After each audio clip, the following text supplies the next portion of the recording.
സങ്കീർത്തനങ്ങൾ അധ്യായം 11. സംഗീത പ്രമാണിക്ക് ദാവീദിൻ്റെ ഒരു സങ്കീർത്തനം.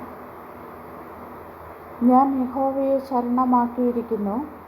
പക്ഷികളെ, നിങ്ങളുടെ പർവ്വതത്തിലേക്ക് പറന്നു പോകുവിൻ എന്ന് നിങ്ങൾ എന്നോട് പറയുന്നത് എങ്ങനെ?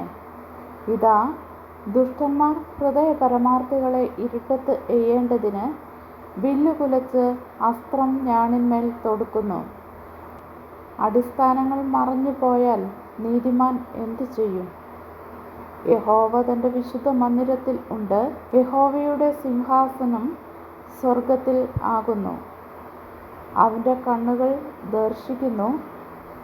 അവൻ്റെ കൺപോളകൾ മനുഷ്യപുത്രന്മാരെ ശോധന ചെയ്യുന്നു.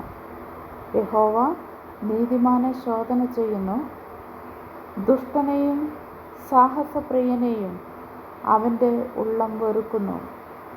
ദുഷ്ടന്മാരുടെ മേൽ അവൻ കെണികളെ വർഷിപ്പിക്കും.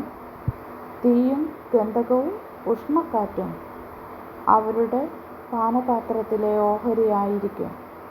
യഹോവ നീതിമാൻ. അവൻ നീതിയെ ഇഷ്ടപ്പെടുന്നു. നേരുള്ളവർ അവൻ്റെ മുഖം കാണും. ആമേൻ.